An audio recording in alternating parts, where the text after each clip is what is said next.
আষাঢ় মাসে ধান রোপণের সময় সকালে মাঠে গিয়েছিলাম। ছেলেও এসেছে সাহায্য করতে। কাদা মাটিতে ধানের চারা রোপণ করছিলাম। ছেলে আমার পাশেই কাজ করছিল। মা, একটু বিশ্রাম নাও, সে বলল। না রে, আরও অনেক কাজ বাকি। সে আমার হাত থামিয়ে দিল। মা, তুমি ক্লান্ত। আমরা মাঠের আইলে বসলাম। দূরের সবুজ ধানের ক্ষেত চোখ জুড়িয়ে দিচ্ছিল। মা, সে আমার কানের কাছে মুখ এনে বলল, এই মাঠ দেখো, কত বিস্তৃত, কত সুন্দর গো। হ্যাঁ রে, আমার তোমার জন্য ভালোবাসাও এমনি এই মাঠের মতো বিস্তৃত, এই সবুজের মতো চিরসবুজ গো। আমি অবাক হয়ে তার দিকে তাকালাম। মা, আমি তোমাকে ভালোবাসি, একজন পুরুষ যেমন একজন নারীকে ভালোবাসি। আমি চাই আমরা এই গ্রাম ছেড়ে দূরে চলে যাই, তুমি আমার স্ত্রী হও। দূরে একটা শালিক ডাকল। এই গল্পটি সম্পূর্ণ শুনলে আপনাদের পানি অটোমেটিক বের হয়ে যাবে। যত দ্রুত সম্ভব হাতের কাছে টিস্যু নিয়ে বসে পড়ুন। বিছানার চাদর যেন নষ্ট না হয় সেটা সম্পূর্ণ খেয়াল রাখার অনুরোধ জানিয়ে গল্পটি এখন শুরু করব। তার আগে সর্বশেষ অনুরোধ, দয়া করে এমন পানি বের করার গল্প নিয়মিত শুনতে আমাদের চ্যানেলটি সকলেই সাবস্ক্রাইব করুন। ধন্যবাদ। হ্যালো বন্ধুরা, আমার নাম রূপালী দাস। আমার বয়স ৩৬ বছর। আমার স্বামীর নাম সুমন দাস, বয়স ৩৯ বছর। আমাদের ২ সন্তান, রাজন আর তনুশ্রী। রাজন ২১ বছর বয়সী, ইউনিভার্সিটিতে পড়ে। তনুশ্রী ১৪ বছর বয়সী, স্কুলে যায়। আমি যেই গল্পটি আপনাদের বলতে যাচ্ছি সেটি আমার জীবনের সবচেয়ে অদ্ভুত এবং রহস্যময় অভিজ্ঞতা। এমন একটি ঘটনা যেটি আমার পুরো পরিবারকে এক অজানা রোমাঞ্চকর যাত্রায় নিয়ে গেছে। সেদিনটা ছিল বৃহস্পতিবার। সকাল ৮টার দিকে আমি রান্নাঘরে ব্যস্ত ছিলাম। হঠাৎ রাজন দৌড়ে এসে বলল, মা, বাগানে খুব অদ্ভুত একটা জিনিস পেয়েছি। কি পেয়েছিস? আমি হাত মুছতে মুছতে জিজ্ঞেস করলাম। একটা পুরনো বাক্স, কিন্তু এটা সাধারণ বাক্স না মা, এটার উপর অদ্ভুত কিছু লেখা আছে। আর বাক্সটা একেবারেই নতুনের মতো লাগছে, অথচ মনে হচ্ছে অনেক পুরনো। আমি কৌতূহলী হয়ে তার সাথে বাগানে গেলাম। আমাদের বাড়ির পিছনে ছোট্ট একটা বাগান আছে, সেখানে আমি সবজি আর ফুলের চাষ করি। রাজন পুরনো পেয়ারা গাছের নিচে একটা জায়গা দেখিয়ে বলল, ওই দেখো মা, ওইখানে গেল। আমি তাকিয়ে দেখলাম একটা কালো রঙের বাক্স পড়ে আছি। বাক্সটা দেখতে অনেকটা সিনেমার ট্রেজার বক্সের মতো, কিন্তু সত্যি অদ্ভুত ব্যাপার হলো বাক্সটা একেবারেই পরিষ্কার। কোনো ধুলোবালি নেই, কোনো মরিচা নেই। কখন থেকে এটা এখানে? আমি জিজ্ঞেস করলাম। জানি না মা, আজ সকালে টমেটো তুলতে এসে দেখলাম গো। আমি বাক্সটা কাছ থেকে দেখলাম। এটার উপর সত্যি অদ্ভুত কিছু লেখা, মনে হচ্ছে সংস্কৃত বা আরবি ভাষায়, কিন্তু লেখাগুলো যেন আলো ছড়াচ্ছে। সূর্যের আলোতেও এগুলো চকচক করছে। এটা তুলে ঘরে নিয়ে যা, আমি বললাম। রাজন বাক্সটা তুলতে গেল, কিন্তু অবাক হয়ে দেখলাম বাক্সটা অনেক ভারী। রাজন বেশ শক্তিশালী ছেলে, কিন্তু একা পারছি না। আমি সাহায্য করি, আমি বললাম। আমরা দুজনে মিলে বাক্সটা তুললাম। আশ্চর্যের ব্যাপার হলো, আমরা দুজন যখন একসাথে ধরলাম তখন বাক্সটা হালকা লাগলো, যেন পালকের মতো। এটা কি জাদুর বাক্স নাকি? রাজন হাসতে হাসতে বলল। আমরা বাক্সটা ড্রয়িং রুমে রেখে দিলাম। এরপর আমি রান্না শেষ করে এলাম। সুমন অফিস থেকে ফিরে আসার পর আমি তাকে বাক্সটার কথা বললাম। কোথা থেকে এলো এটা? সুমন অবাক হয়ে জিজ্ঞেস করলো। সেটাই তো জানি না, রাজন বাগানে পেয়েছি। কি জানি সুমন? সুমন বাক্সটা ভালো করে দেখল। এই লেখাগুলো দেখো, এগুলো তো সাধারণ কোনো ভাষা নাকি। তনুশ্রী স্কুল থেকে ফিরে এসে বাক্সটা দেখিয়ে চিৎকার করে উঠল। ওয়াও, এটা কোথা থেকে এলো? তুই কি এগুলো পড়তে পারিস? সুমন তনুশ্রীকে জিজ্ঞেস করল। তনুশ্রী মাথা নাড়ল। না বাবা, কিন্তু এগুলো দেখে মনে হচ্ছে এটা কোনো গোপন ভাষা। রাতে খাওয়া দাওয়ার পর আমরা সবাই বসলাম বাক্সটা নিয়ে আলোচনা করতে। বাক্সটা খোলার চেষ্টা করলাম, কিন্তু কোনো তালা নেই, কোনো চাবি নেই, কিন্তু খুলছে না। হয়তো এটার একটা গোপন সিস্টেম আছে, রাজন বলল। কিন্তু সেটা কি? আমি জিজ্ঞেস করলাম। এমন সময় হঠাৎ তনুশ্রী বলল, মা, আমার মনে হচ্ছে এই লেখাগুলো আমাদের পরিবারের কারো নাম। মানে? সুমন অবাক হয়ে জিজ্ঞেস করল। আমি জানি না কেন, কিন্তু এই লেখা দেখে আমার মনে হচ্ছে এটা আমাদের পরিবারের সাথে সম্পর্কিত। তনুশ্রী যা বলল সেটা শুনে আমাদের সবার গায়ে কাঁটা দিয়ে উঠল। একটা বাচ্চা মেয়ে কি করে এমন কিছু বুঝতে পারে? তুই কি করে জানলি? আমি জিজ্ঞেস করলাম। আমি জানি না মা, কিন্তু এই বাক্সটা দেখার পর থেকে আমার মাথায় অদ্ভুত কিছু ছবি আসছে গো। কেমন ছবি? সুমন উৎকণ্ঠিত হয়ে জিজ্ঞেস করল। একটা বড় প্রাসাদ, সেখানে অনেক মানুষ, আর একজন রাজা, যিনি এই বাক্সটা কাউকে দিচ্ছেন গো। আমাদের সবার মুখ শুকিয়ে গেল। এটা স্বাভাবিক কিছু নয়। তনু, তুই আর এই বাক্সটা ছুঁইস না, আমি বললাম। কিন্তু তনুশ্রী যেন আমার কথা শুনতে পেল না। সে বাক্সটার উপর হাত রাখল, আর তখনই অদ্ভুত একটা জিনিস হল। বাক্সটা একটা নীল আলো ছড়াতে শুরু করল। এটা কি হচ্ছে? রাজন চিৎকার করে উঠল। আমরা সবাই দূরে সরে গেলাম, কিন্তু তনুশ্রী সেখানেই দাঁড়িয়ে রইল। তার চোখ যেন স্বপ্নে ভরা। হঠাৎ বাক্সটা খুলে গেল। ভিতর থেকে একটা উজ্জ্বল আলো বের হল। সেই আলোর মধ্যে একটা পুরনো চিঠি আর একটা অদ্ভুত দেখতে চাবি।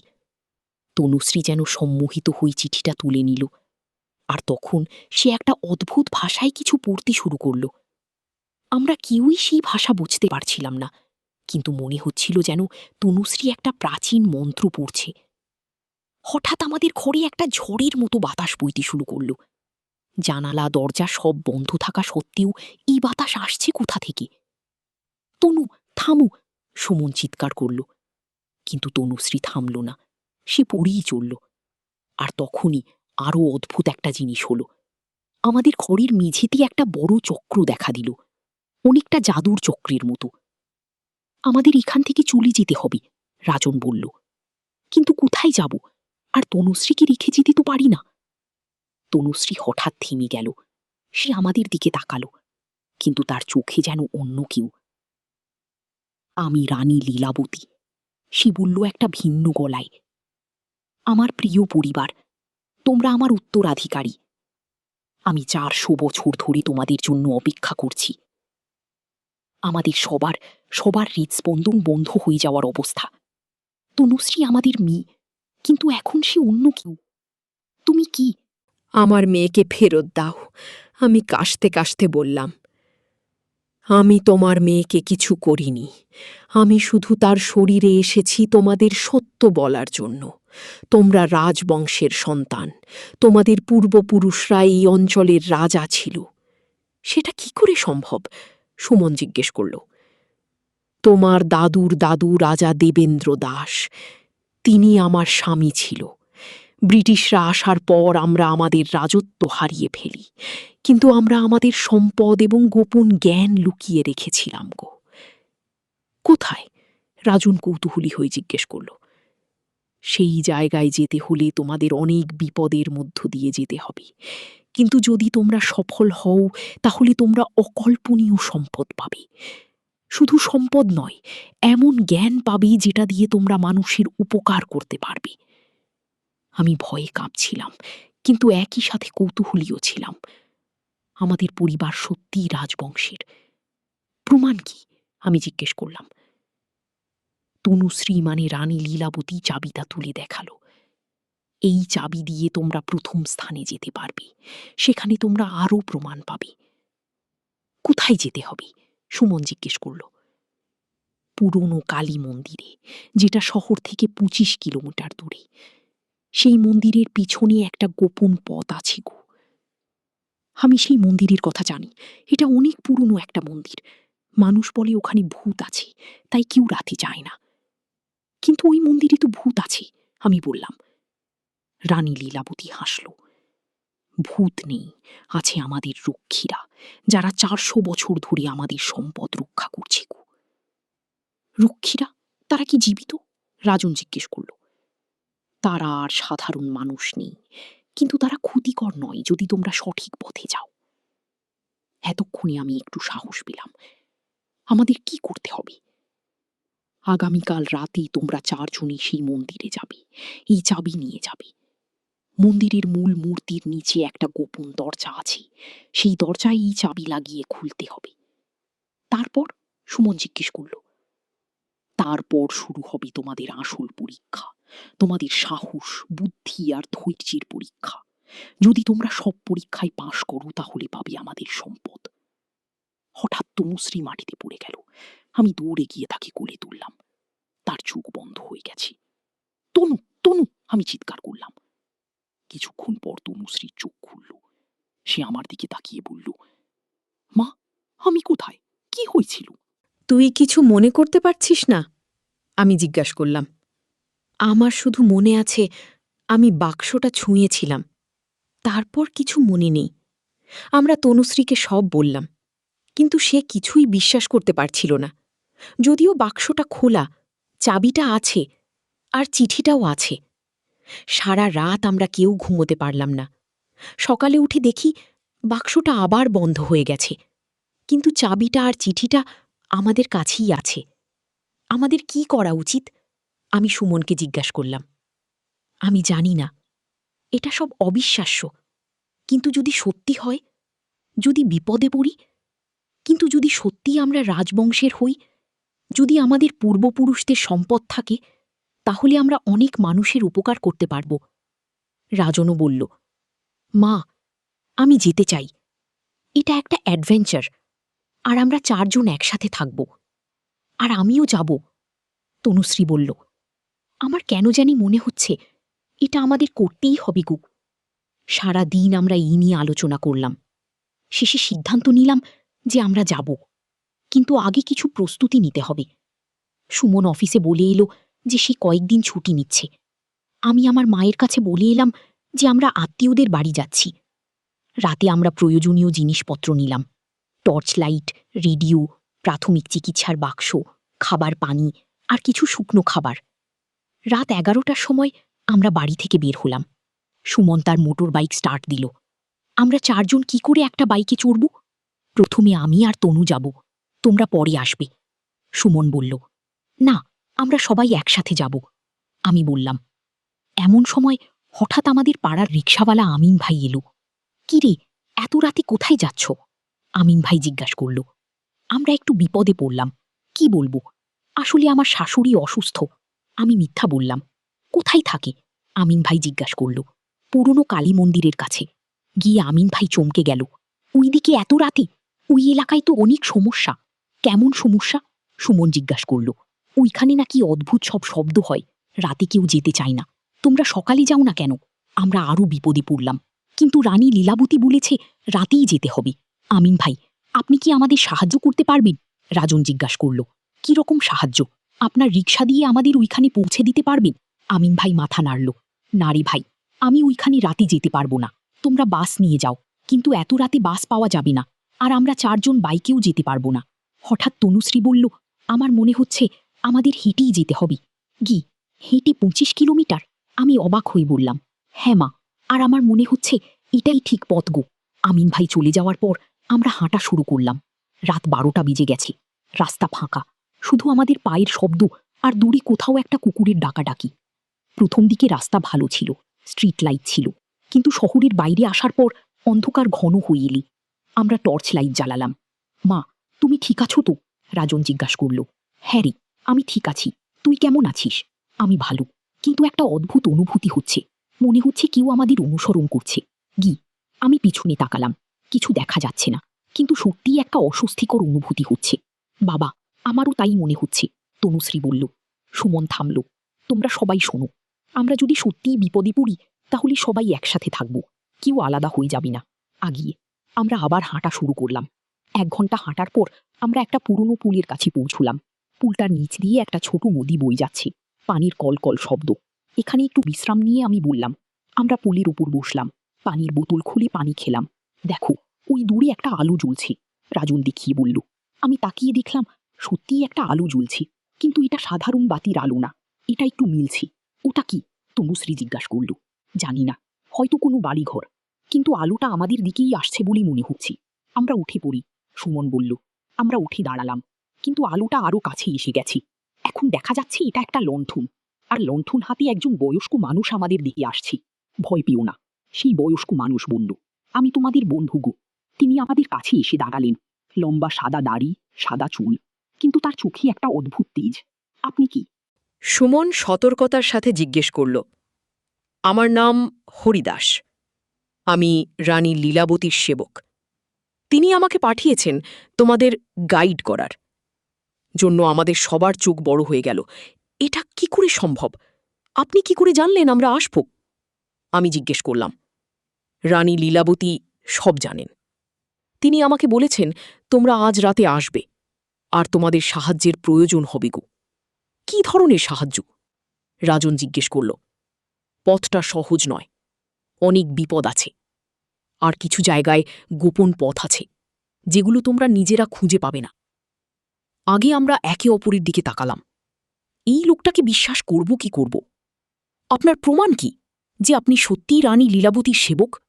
সুমন জিজ্ঞেস করল। হরিদাস তার পকেট থেকে একটা ছোট্ট পদক বের করল। সেই পদকে একই রকম লেখা যেটা আমাদের বাক্সে ছিল। এটা রানী লীলাবতীর রাজকীয় চিহ্ন।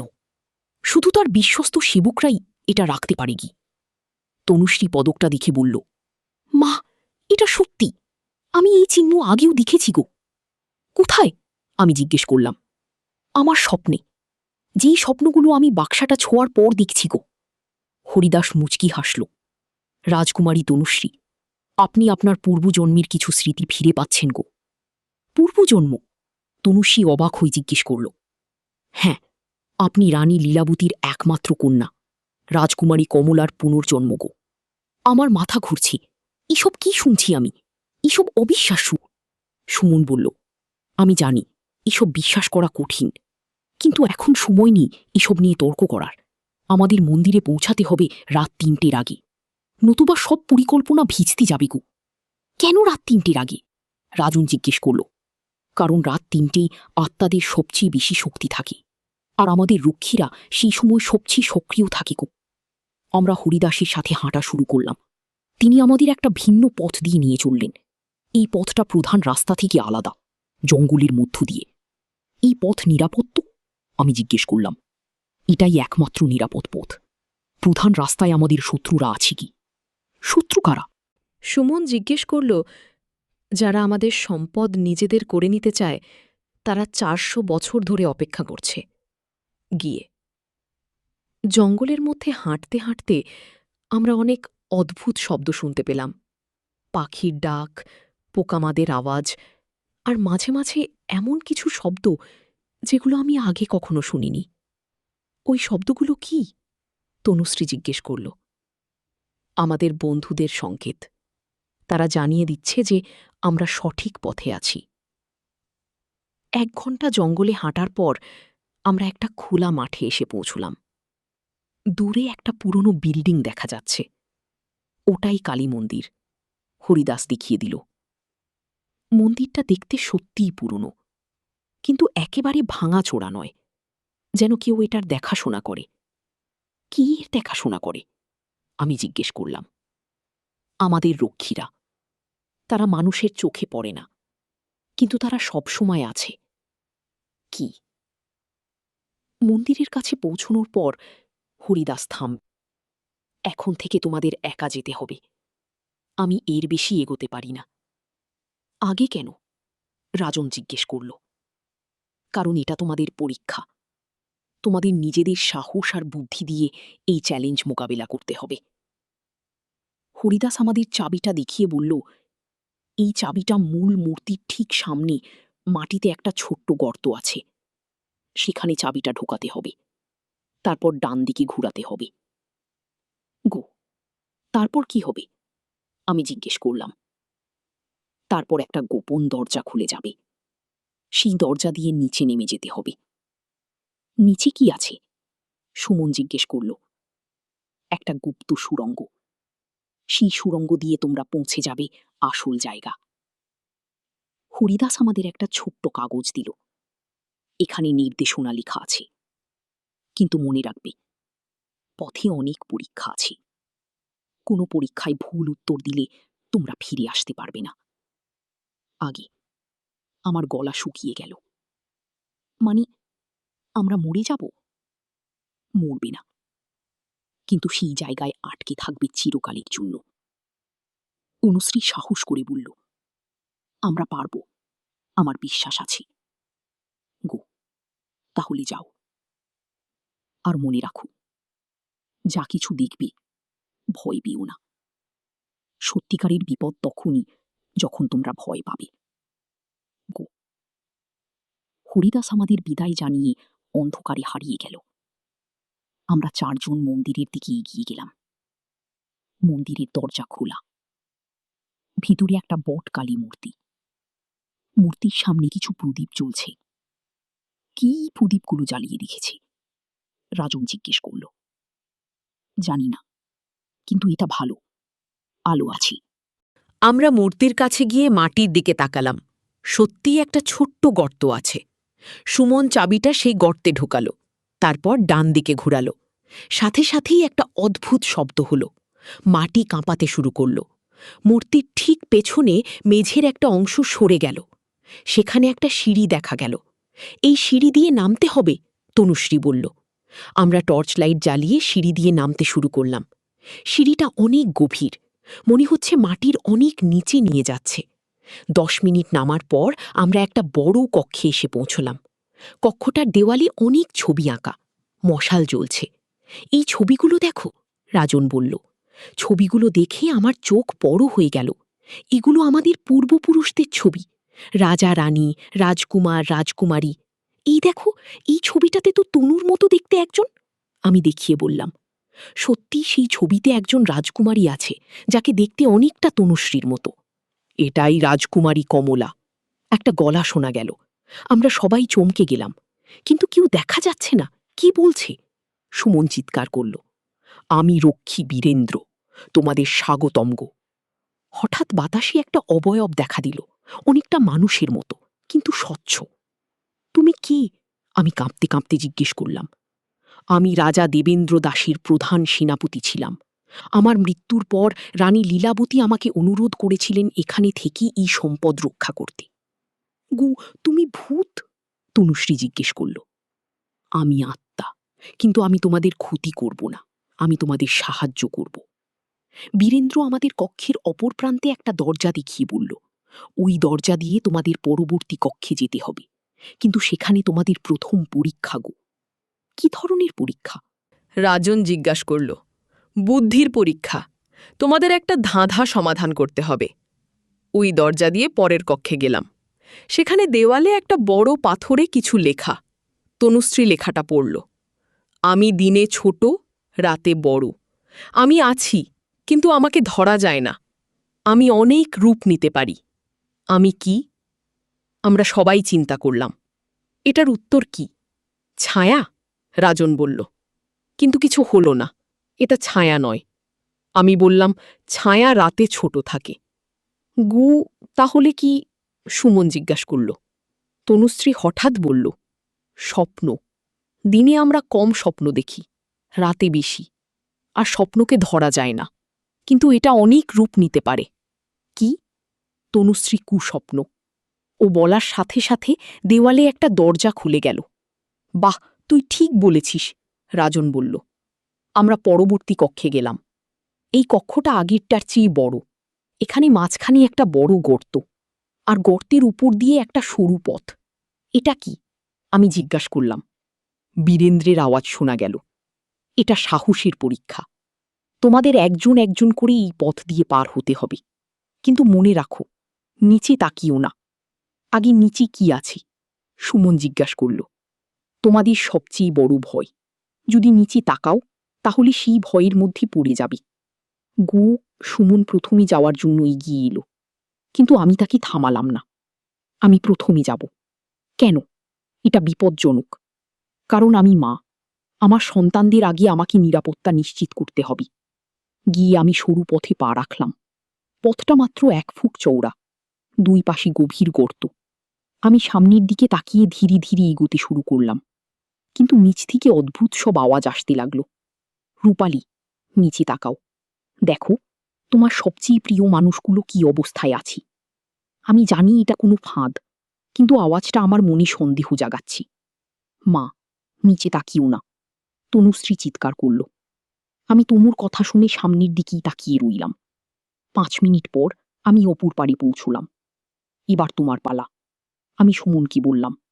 সুমনও সফলভাবে পার হলো। তারপর রাজন, সবশেষে তনুশ্রী। কিন্তু তনুশ্রী পার হওয়ার সময় একটা সমস্যা হলো। সে হঠাৎ থেমে গেল। তনু, কি হয়েছে? আমি চিৎকার করলাম। মা, আমি অদ্ভুত কিছু দেখতে পাচ্ছি। নিচে আমাদের পুরনো বাড়ি আর দাদু দাদি। তনু, ওটা সত্যি নয়, তুই সামনের দিকে তাকা। গো। কিন্তু তনুশ্রী নিচের দিকে তাকিয়ে ফেলল। সাথে সাথেই সে চিৎকার করে উঠল। তার পা পিছলে গেল। তনু, আমি চিৎকার করলাম, কিন্তু তনুশ্রী পড়ে গেল না। সে বাতাসে ভেসে আছে। ভয় পেও না, বীরেন্দ্রের আওয়াজ শোনা গেল। রাজকুমারী কমলার কোনো বিপদ হবে না। আগে তনুশ্রী আস্তে আস্তে আমাদের কাছে ভেসে এলো। কি দেখেছিলি? আমি জিজ্ঞাসা করলাম। আমি দেখলাম আমরা আগের মতো গরিব হয়ে গেছি। তুমি আর বাবা অসুস্থ, আর আমরা কোনো চিকিৎসা করাতে পারছি না।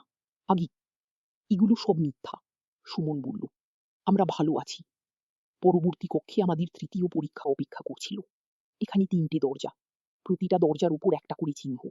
এখানে কি করতে হবে? রাজন জিজ্ঞাসা করল। বীরেন্দ্র বলল, তোমাদের সঠিক দরজা বেছে নিতে হবে। ভুল দরজা দিয়ে গেলে তোমরা ফিরে আসতে পারবে না। আগে প্রথম দরজায় সূর্যের চিহ্ন, দ্বিতীয় দরজায় চাঁদের চিহ্ন, তৃতীয় দরজায় তারার চিহ্ন। কোনো সূত্র আছে? আমি জিজ্ঞাসা করলাম। তনুশ্রী দেওয়াল দেখে বলল, মা, এখানে কিছু লেখা আছে। গিউ। আমরা দেখলাম দেওয়ালে লেখা যে আলো সবসময় থাকে না, কিন্তু অন্ধকারে পথ দেখায়।